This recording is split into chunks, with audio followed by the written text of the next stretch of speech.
Some of us like the adrenaline rush of being shocked. Some of us like that startled, even like scared, out of the blue, unexpected. Some of us like that. And I guess in the month of October, I'm sort of stuck on that theme based on a lot of the commercials I'm seeing about Halloween and of course some of the ads of all the horror movies that are out, and we as people, something twisted in us likes to be scared, likes to be caught off guard, likes to be shocked. So today we're going to talk about shock value. And I might even call this episode shock therapy. And what I want to dig into is why we live in a state of surprise or a state of shock a lot of times. Even though some of the most heinous, outlandish, just crazy things are happening, we don't know what we're going to turn on the news to next. Even in that state of society we're in, we still are shocked. And we'd like to say nothing surprises us, right? Oh, well, that's not surprising. Oh, well, nothing surprises me. Oh, well, go figure, or whatever. But we are. We live in a state of surprise and shock a lot of times because we're caught off guard. Why are we caught off guard? That's what I want to talk about. How do we build up this fortress that sort of keeps us from being so caught off guard? And I want to call it like the 3 shock preventatives that I'm going to talk about toward the end. But, I think I'm just going to throw this out there to you. Like, ask yourself, why are we shocked all the time? Is it because we have blinders on? Is it because we don't care? Are we just that apathetic that when something happens, we're blown away? And yeah, there are things that are so heinous that you just can't predict and that really do knock you backwards a couple of steps. I get that. That's not abnormal. But I feel like in things of everyday life, in the basic fabric of our lives and our day, the day in, day out, I believe we get shocked when we shouldn't be. And I'll kind of unpack that and unfold that a little bit for you. But I want to say, obviously, that, the element of surprise isn't always a bad thing when it's in a competitive environment and you're the actual predator, not the prey, right? And you're in a combative environment, there's an enemy. The element of surprise is a good thing. I mean, ask any military professional, service member. They actually count on the element of surprise in the way they approach tactics and strategies to conquer an enemy or overtake a territory. So those are good. Obviously, element of surprise is good. Is the element of surprise good when you look at your bank account and you realize there's a deficit and you didn't see that coming? Oh, really? I'll go into that in a minute. But I want to draw a line in the sand as to what I'm talking about and allow you to see where this is going. So, what does shock do to us? Shock leaves us in a state of reaction, a state of defensiveness. It really hands the keys to somebody else or something else. When we are playing defense more than we're playing offense, and I've talked about this in the past, but when that's the case, we're shocked, we're overtaken sometimes, we're victims, right? Rightly so, because we get ourselves in awkward positions that we just can't defend against, or we get ourselves in a situation where it's hard to dig out of that hole, like the financial example I just gave. And we're going to talk about stewardship in a minute, but I want to paint this picture. So this canvas that I've got, I want you to see this picture kind of take shape, kind of unfold. So that's what we're doing is we live in a state of shock. What I'm going to tell you is there's ways that we don't have to. and you can't account for everything, but I'm going to tell you there's ways in the basics of your day that you can set things in place where you don't have to be shocked. So what shocks you? What shocks you besides the outlandish, horrendous, horrific things that are happening in the news and in the White House? Besides those obvious things, I mean, what shocks you? Are you shocked when your son comes home with a bad report card? Are you shocked when you get a phone call from your spouse that says she's pregnant? Are you shocked that your boss passed you up for the promotion? These are the things. Are you shocked when your pants don't fit as loose anymore? Those things are shocking in the moment, but let's be honest, there was a process leading up to that final verdict and the final outcome of the situation. That's what I want to unpack for you. So if you're easily surprised, then we might want to get out in front of the surprise now. Too many times we've taken a back seat, right? We've kind of stepped to the background on these and we've been a victim of these surprises. So I'm saying let's find ways to get out in front of them. And that's what I'm going to tell you today. This shock therapy, I'm going to give you 3 shock preventatives. And there's way more than that. But it all talks shock and surprise to a severe degree really alludes to chaos is either ensuing or has ensued. So how do we prevent chaos? We fight chaos with order. So if you've got things in order, rarely will you be surprised when chaos knocks on your door. I have lived a lot of my life in the reactionary mode, in the defense mode of it's not going to happen to me. So I think if I just don't acknowledge it, then we're good and it won't happen. If it does, we'll just figure it out. We got a lot of people in that boat that I was the captain of that ship at one point in my life. Like we got a lot of people on that ship that are just saying, you know what?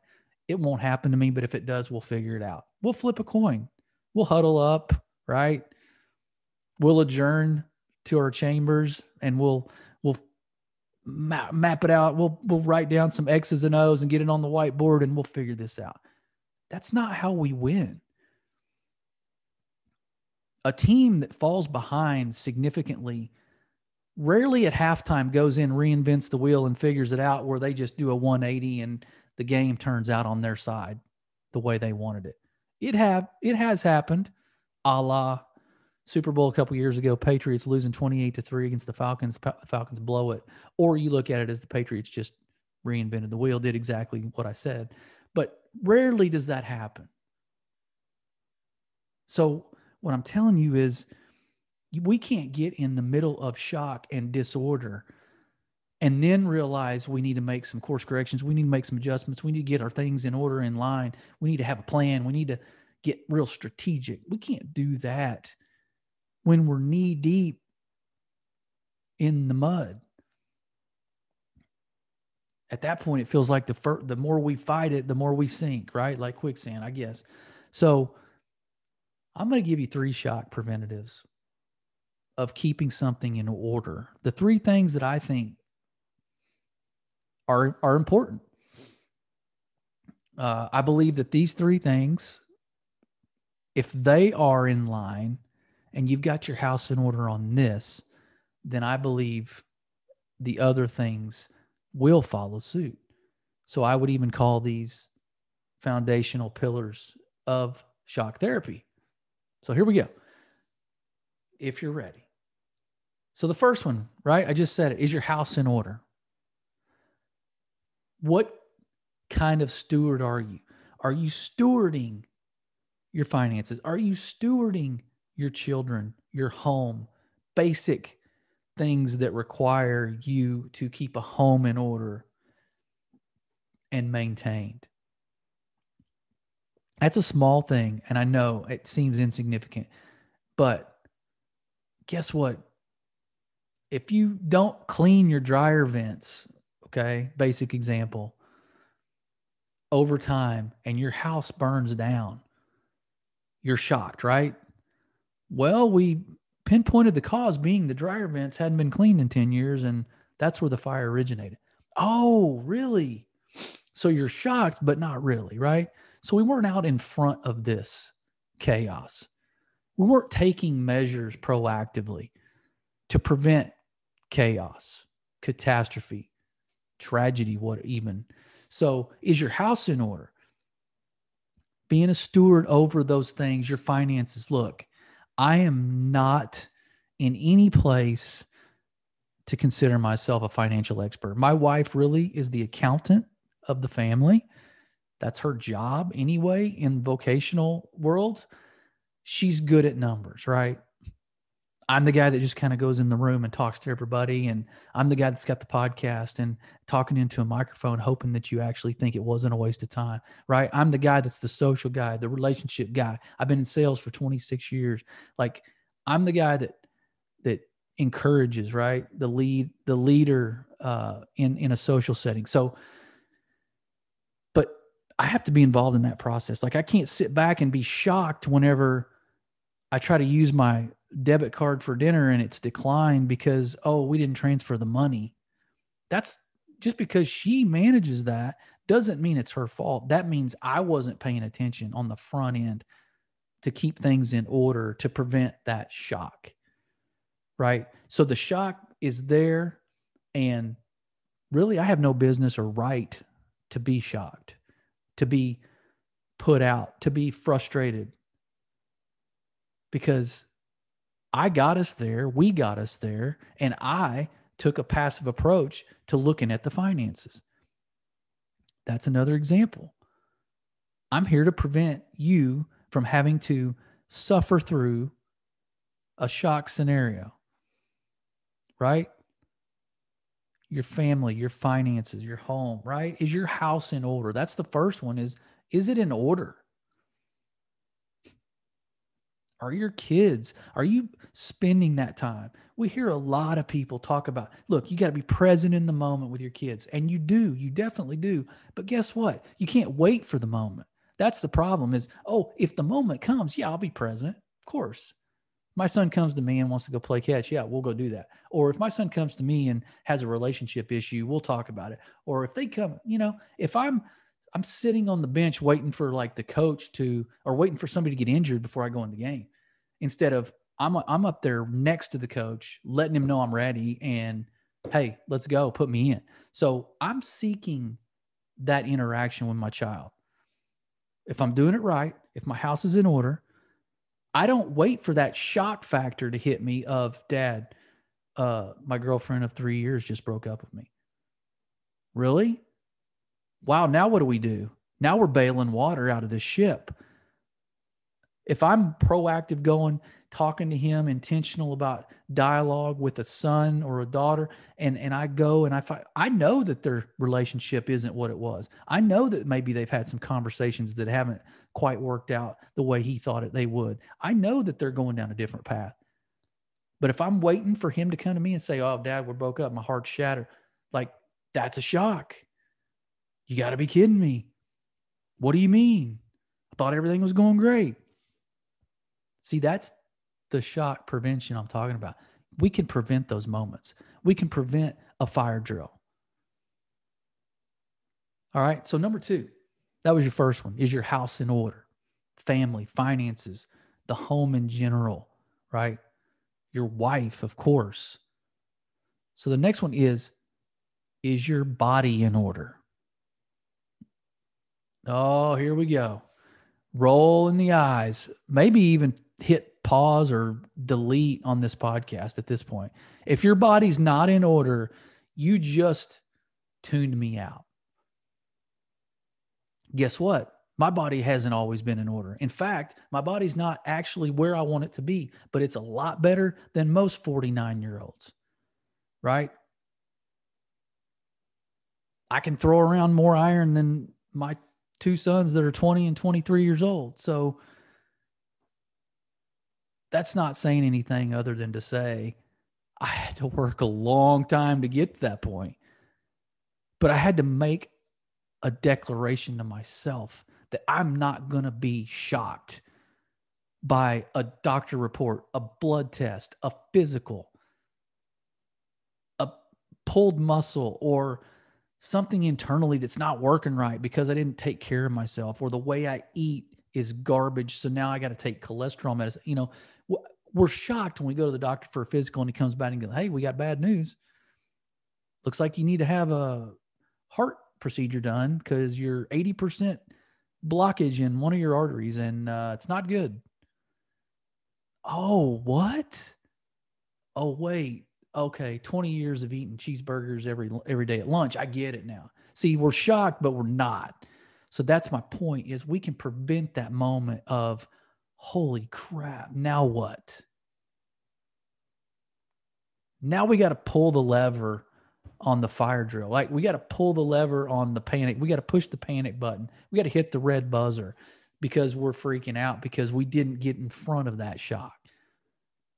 We didn't think about, oh, well, my dad died at 60. His dad died at 55 of heart disease. And I haven't really been taking care of myself. Maybe I ought to get a hold of this before I go to get a physical at the age of 60 and my heart doesn't work. So that's what I'm saying. Is your body in order?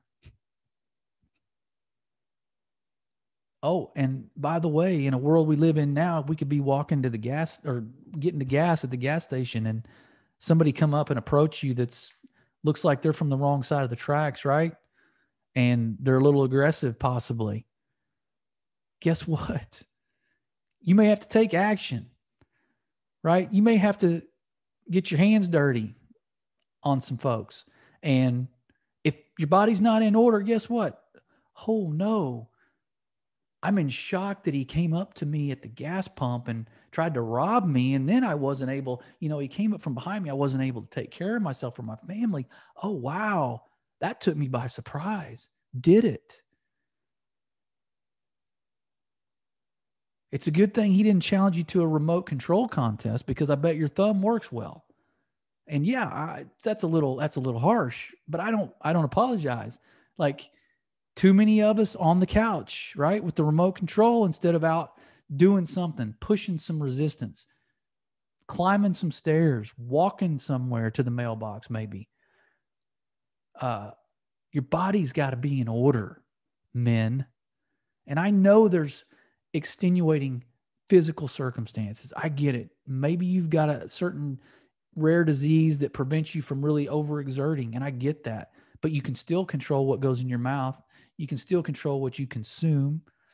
I would even argue you could probably control, maybe you get a treadmill and you walk a half mile a day. I don't know. But I feel like we can't be surprised by stuff anymore. That's what gets us into state of confusion, a state of emergency. That's when we get in irrecoverable circumstances even. So if our body's in order, and I know you already tuned me out, so you probably aren't even listening, but if you are, look, it's never too late. You're never too far gone. And I would even add, God cares about that, right? God cares about, I believe it's 2 Corinthians talks about it, but God cares about your physical body and the way you maintain and condition and train it. We got to be capable, men. We've got to mitigate the shock value of certain circumstances. We've got to mitigate our liability of, are we a victim, right? We can't be a liability, and we can't increase the odds of us being a victim physically. And at the very least, now here's where I'm talking to myself for sure, because I don't watch what I eat that much, hardly ever, if at all.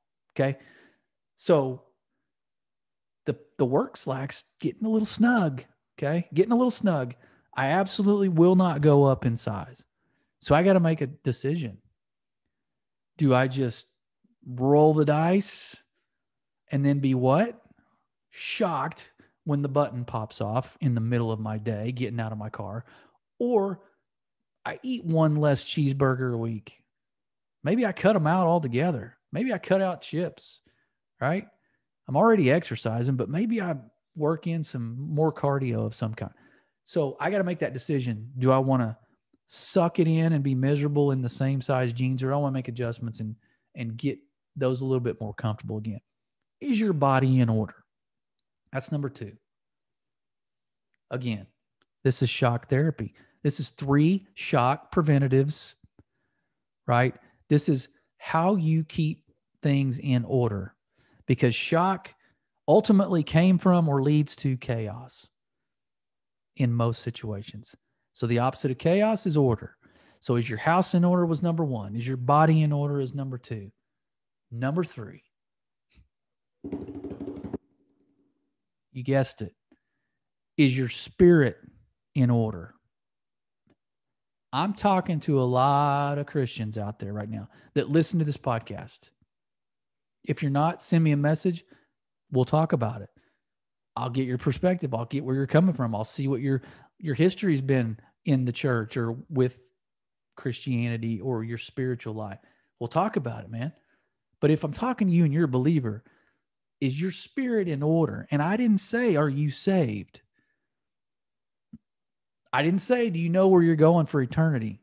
That's great if you do. That's box 1 checked. I get it. That's perfect. It's a great start. But are you in relationship with the Father that created everything, and with his Son who died and rose again, and his spirit lives in you? So is your spirit in order? What does that mean? Are you walking in a life of obedience? Not perfection, but obedience. Are you efforting, striving every day to be in obedience? How do you know? Well, you have to know what the rules are, right? You have to know what you're called to live like. You have to know what you're obeying. How do you do that? You got to read the Bible. You got to get in the Word. You got to get in prayer and communion with the Father. You got to get close to him. That's what he wants. He's there. So he wants us to come to him. He wants us to get to know him. He already knows us, but he wants to give us those things that we desire, right? The Bible says he wants to, he take delight in the Lord and he'll give you the desires of your heart. But what do you have to do first? Take delight in the Lord. So that means honoring him with the way we live, the way we talk, the way we steward, the things we just talked about. But is your spirit in order? What's the opposite of that? Well, if your spirit's in chaos, then you're shocked a lot, right? You're shocked when you have this catastrophe happen that you didn't see coming. And guess what? You need somebody to blame for that. Guess who gets blamed? Most likely God, right? Or the people closest to you at the very least.